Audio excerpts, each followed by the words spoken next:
മലകളും മേഘങ്ങളും നീർച്ചാലുകളും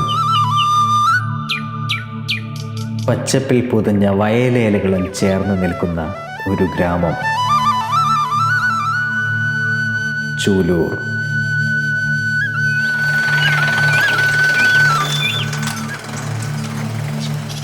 പ്രകൃതിയുടെ നിശബ്ദതയിലൂടെ പാരമ്പര്യത്തിൻ്റെ ശബ്ദം മുഴങ്ങുന്ന ഭൂമിയാണ് ഇത്.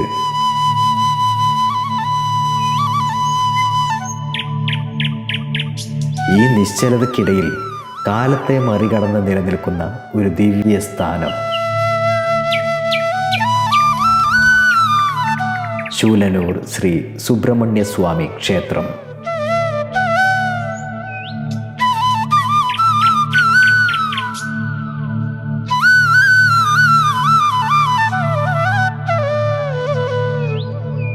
കോഴിക്കോട് നഗരത്തിൽ നിന്ന് ഏകദേശം 25 കിലോമീറ്റർ കിഴക്കുമാറി ചാത്തമംഗലം ഗ്രാമപഞ്ചായത്തിലെ NITക്ക് സമീപം ചൂലൂർ എന്ന പച്ചപ്പിൻ്റെ ഗ്രാമം ഈ ദേവാലയത്തിൻ്റെ നാദത്തിൽ ജീവിക്കുന്നു.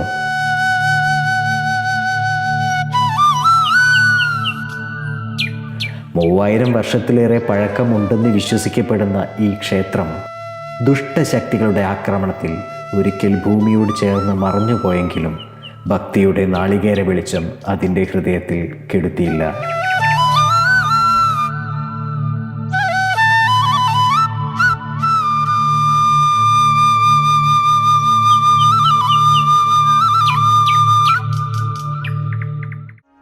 ഉത്തര മലബാറിൽ പടയോട്ടങ്ങളുടെയും മനുഷ്യരുടെ അശ്രദ്ധയുടെയും ഒക്കെ ഫലമായി നിരവധി ഹൈന്ദവ ക്ഷേത്രങ്ങൾ നശിച്ച് കല്ലിന്മേൽ കല്ല് ശേഷിക്കാതെ ഇന്ന് കിടക്കുകയാണ്.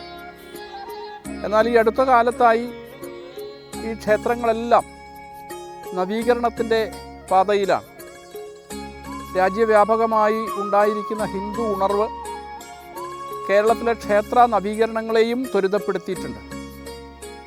കോഴിക്കോട് ജില്ലയിൽ NITക്ക് അടുത്ത് ചൂലൂർ എന്നറിയപ്പെടുന്ന ശൂലനൂർ എന്ന ഗ്രാമത്തിൽ ഏതാണ്ട് നാമാവശേഷമായി പോകുമായിരുന്ന ഒരു സുബ്രഹ്മണ്യ സ്വാമി ക്ഷേത്രം അതിൻ്റെ പൂർവ്വ പ്രൗഢിയിലേക്ക് ഉണർന്നെഴുന്നേൽക്കുന്ന കാഴ്ച കാണുവാൻ സാധിച്ചിരിക്കുകയാണ്.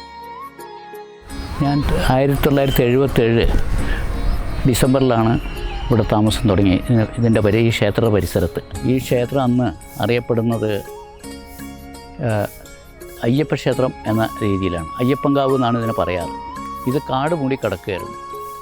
അങ്ങനെ കാട് മൂടി കിടന്ന് അതിൻ്റെ അകത്തേക്ക് ആരും പോകില്ല. എൻ്റെ വീട്ടിൽ നിന്ന് കോഴീനെയൊക്കെ വളർത്തിയാൽ ഉറക്കം പിടിച്ചു കൊണ്ടുപോയി അവിടെ അതിൻ്റെ ഉള്ളിൽ കൊണ്ടുപോയാൽ കുട്ടികൾ പോയിട്ട് അവിടെ പോയി നോക്കി പോരുക എന്നല്ലാതെ അങ്ങോട്ട് പോയിട്ടൊന്നും അതിനെ ഓടിക്കാൻ നിവൃത്തിയില്ലാത്തൊരു കാലഘട്ടത്തിലായിരുന്നു. വർഷങ്ങൾക്ക് മുമ്പ് കാടിനുള്ളിൽ കണ്ടെത്തിയ അവശിഷ്ടങ്ങൾ, കല്ലിൽ കൊത്തിയ ആ കഥകൾ ഇന്നും ശബ്ദിക്കുന്നു. നശിപ്പിക്കപ്പെട്ട രൂപങ്ങൾ പോലും പറയുന്നു, ഞങ്ങൾ ഇവിടെ ഭക്തിയുടെ രൂപത്തിൽ ജീവിച്ചിരുന്നു എന്ന്.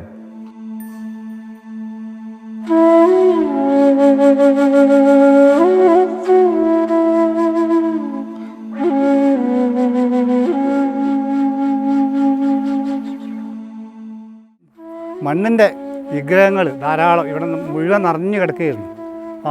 മൺപാത്രം പല മൃഗങ്ങളുടെയും പല തരത്തിലുള്ള സാധനങ്ങളുമായിട്ട് ഇവിടെ ഇഷ്ടംപോലെ ഉണ്ടായിരുന്നു. പിന്നെ ഇവിടെ അന്ന് നമ്മളിവിടെ ഒരു പാട്ട് ഒരു ഇത് അല്ലേ പൂജ നടത്താൻ തീരുമാനിച്ചു. 41 ദിവസത്തെ ഒരു പൂജയ്ക്ക് വേണ്ടി ഇവിടെ തീരുമാനിച്ചു. ചുറ്റുഭാഗവും നമ്മൾ നാളികേരെറിഞ്ഞ് ചുറ്റി 41 കണ്ട് 61 നിന്നില്ല. സുമാർ 30 വർഷം മുമ്പ് വളരെയധികം കാട് പിടിച്ച് കിടക്കുകയായിരുന്നു. എന്നിട്ട് വരാൻ ശരിക്കൊരു വഴിയോ അല്ലെങ്കിൽ മറ്റൊരു സൗകര്യമൊന്നും ഉണ്ടായിരുന്നില്ല. ഓണക്കാലത്തൊക്കെ കുട്ടികൾ പൂക്കർ പറിക്കാനും ചില സമയത്ത് ഓടിക്കളിക്കാനൊക്കെ ഉണ്ടായിരുന്നു. ഈ പ്രദേശത്തുനിന്നായിരുന്നു ചെയ്തിരുന്നത്. ആ കാലഘട്ടത്തിൽ ഇവിടെ ഒരു ക്ഷേത്രത്തിൻ്റെ ഒരു അവശിഷ്ടം പോലും പുറത്തേക്ക് കാണുന്ന രീതിയിൽ ഉണ്ടായിരുന്നില്ല. ചെറിയെന്നിപ്പോൾ കാണുന്ന ആ ഒരു ചെറിയൊരു ശ്രീകോവിലിൻ്റെ മുകൾ വശം മാത്രം ചെറിയ തറയായിട്ട് കാണപ്പെടുന്ന ഒരു രീതി ഉണ്ടായിരുന്നു. പലരും അങ്ങോട്ട് പോകാൻ പേടിക്കുകയായിരുന്നു. ആ കാലഘട്ടത്തിൽ ഞങ്ങൾ ചെറുപ്പത്തിൽ ഓണത്തിൻ്റെ സമയത്ത് പൂ പറിക്കാനൊക്കെ വേണ്ടിയിട്ട് ഇവിടെ സ്ഥിരം ഞങ്ങൾ വരും, ഇവിടെ കളിക്കുകയോ ചെയ്യായിരുന്നു. പിന്നെ ആ കാലഘട്ടം കഴിഞ്ഞാൽ പിന്നെ അങ്ങോട്ട് പോകും. പിന്നെ അടുത്ത ഓണത്തിനാണ് ഇങ്ങോട്ട് കയറുക. വൃത്താകൃതിയിലുള്ള ശ്രീകോവിൽ സ്വാമിയുടെ കിരീടത്തെ പോലെ ആകാശത്തോട് ചേർന്ന് നിൽക്കുന്നു. പ്രതിദിന പ്രാർത്ഥനകളിൽ നിന്നുയരുന്ന ധൂപവാസന കാലം പോലും തൊടാനാവാത്ത ദിവ്യതയുടെ പ്രതീകമാണ്. സുമാർ ഒരു 3000 വർഷം പഴക്കമുള്ള ഒരു ക്ഷേത്രമാണ്. ഇവിടുത്തെ ശാന്തി ഞങ്ങളുടെ തറവാട്, എൻ്റെ അച്ഛനും ജ്യേഷ്ഠനും ഞങ്ങളെല്ലാവരും കൂടി നടത്തിയിരുന്നതാണ്. ജ്യേഷ്ഠൻ കണ്ണ് കാണാത്ത ഒരാളായിരുന്നു, നീലാണ്ടേട്ടൻ.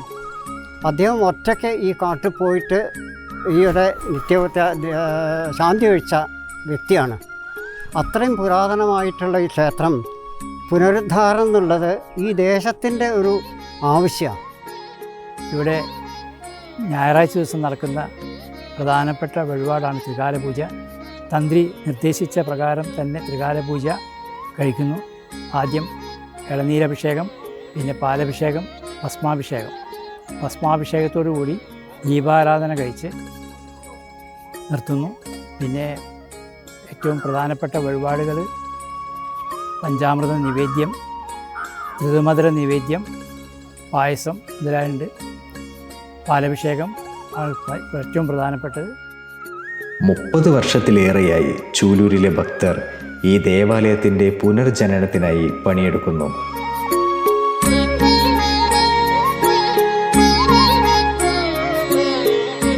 വിയർപ്പിൻ്റെ ഓരോ തുള്ളിയും ഒരു പ്രാർത്ഥനയാണ്. ഓരോ കല്ലും വിശ്വാസത്തിൻ്റെ സാക്ഷിയാണ്. രാവിലെ ശനിയാഴ്ച വരും, ഇവിടെ പാത്രം കഴുകും, അടിച്ചു വാരും. ഞങ്ങളെ കൊണ്ട് കഴിയുന്ന എല്ലാ ഇതും ഞങ്ങളിവിടെ ചെയ്യുന്നുണ്ട്, എല്ലാ അംഗങ്ങളും ഒന്നിച്ച്. ഈ ശനി ഞായറെന്ന് പറഞ്ഞാൽ ഞങ്ങൾക്കൊരു ഉത്സവമാണ്.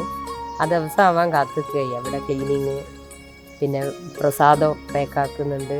അതിൽ കൂടുതലായി വരികയാണ് ഇപ്പോൾ. അതെ, ആദ്യം കുറച്ചൊരു 4-5 പൂജയ്ക്ക് വേണ്ടി ഇങ്ങനെ എല്ലാവരെയും വിളിച്ച് വരുന്നതായിരുന്നു. ഇപ്പോൾ 20, 25 ഇങ്ങനെ ആളുകൾ ഇങ്ങോട്ട് വരികയാണ്. ഞങ്ങൾ ഇങ്ങനെ പൂജ പറഞ്ഞിട്ട് നിത്യപൂജ ആയാലും ആദ്യം നിത്യപൂജ ഒന്നും തീരെ ഇല്ലാത്തതായിരുന്നു. പിന്നെ ഒക്കെ എല്ലാവരും നിന്ന് ആളുകളോടൊക്കെ പറഞ്ഞിപ്പോൾ ദേവന് വേണ്ടി ദിവസവും ഓരോ പൂജ തന്നെയെങ്കിലും ഇവിടെ നടത്തുന്നുണ്ട്. അതൊക്കെ ഭഗവാന്റെ ഒരു കടാക്ഷമായിട്ട്. ഭാരതത്തിലെ പ്രശസ്ത ജ്യോതിഷ പണ്ഡിതനായ കപാലി നമ്പൂതിരിയുടെ സ്വർണ്ണപ്രശ്നം വഴിയാണ് ഈ നവീകരണ മാർഗനിർദ്ദേശം ജനങ്ങൾക്ക് ലഭിച്ചത്. അവർ അത് വിശുദ്ധമായ ദൗത്യമെന്ന പോലെ സ്വീകരിച്ചു. തങ്ങളുടെ ജീവിതം തന്നെ ഈ ദേവസ്ഥാനത്തിന് സമർപ്പിച്ചു. കേരളത്തിലെ മാത്രമല്ല ഭാരതത്തിലെ തന്നെ ഏറ്റവും പ്രശസ്തനായ ഒരു ജ്യോതിഷ പണ്ഡിതനായ കപാലി നമ്പൂതിരിയുടെ സ്വർണ്ണപ്രശ്നത്തിൽ ഉരുത്തിരിഞ്ഞ പ്രകാരം അദ്ദേഹത്തിൻ്റെ ആ മാർഗദർശനം ഒരു പാഠപുസ്തകമാക്കി ഈ ക്ഷേത്രത്തിൻ്റെ പുനരുദ്ധാരണം പൂർവാധികം ഭംഗിയിൽ നടന്നുകൊണ്ടിരിക്കുകയാണ്. ഇവിടെ നടക്കുന്ന ത്രികാല പൂജ എല്ലാ ഞായറാഴ്ചയും വളരെ ഭംഗിയായി ആഘോഷിക്കുന്നു.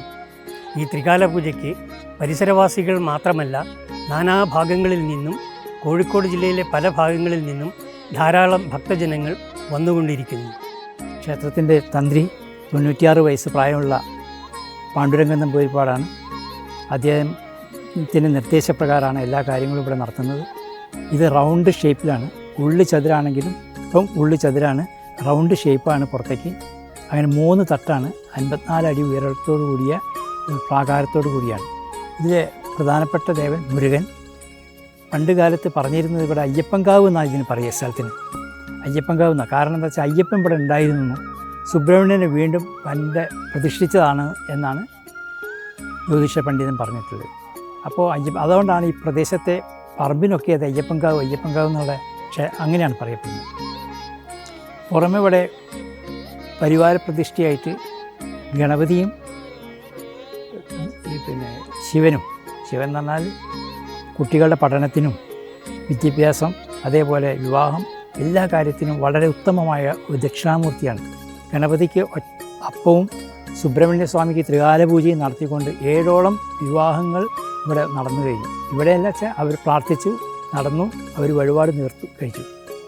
ഗണപതിക്ക് അപ്പം, കാലോരപ്പം ഒരു കൂട്ട്, അതേപോലെ സുബ്രഹ്മണ്യന് 7, 9, 11 ത്രികാല പൂജകൾ കഴിക്കാം. അത് ഏറ്റവും പ്രധാനപ്പെട്ടാണ് ഇവിടെ. വിദ്യയ്ക്കും വിവാഹത്തിനും അതേപോലെ കാര്യസാധ്യക്കും എല്ലാറ്റിനും വളരെയധികം ഉത്തമമായ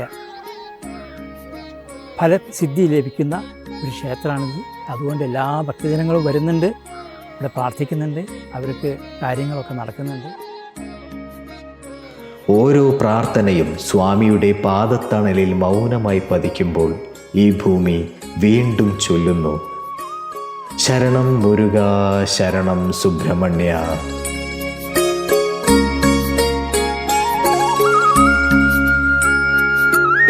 ഇവിടെ വന്ന് നമസ്കരിച്ച് 4 പ്രദക്ഷിണം വെച്ച് തൊഴുത് മുന്നോട്ട് വരുന്ന ആൾക്കാർക്ക് എല്ലാ ഐശ്വര്യങ്ങളും എല്ലാ സുഖ സൗകര്യങ്ങളും ഉണ്ടാവുന്നു. ചൂലൂരിൻ്റെ നിശബ്ദമായ മലനിരകളിൽ കാലം തീർത്ത മുറിവുകൾ മായ്ച്ചുകൊണ്ട് വീണ്ടും ഉദിക്കുന്നു ശൂലനൂർ ശ്രീ സുബ്രഹ്മണ്യ സ്വാമി ക്ഷേത്രം.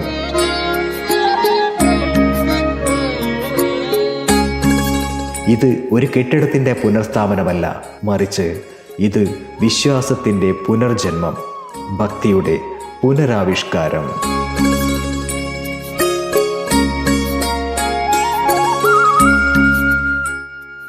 ഈ ശൂലനൂർ ഗ്രാമത്തിലെ നൂറുകണക്കിന് ഭക്തജനങ്ങൾ സംഘടിച്ചെത്തി സാമൂഹ്യാരാധനയിലൂടെ മന്ത്രമുഗ്ധമായ അന്തരീക്ഷത്തിൽ ഭഗവത് ചൈതന്യം നിറഞ്ഞു നിൽക്കുന്ന ഈ പരിസരത്ത് അതിമനോഹരമായ ശൂലനൂരപ്പൻ്റെ ശ്രീകോവിൽ പുനഃസ്ഥാപിക്കാനുള്ള പരിശ്രമത്തിലാണ്.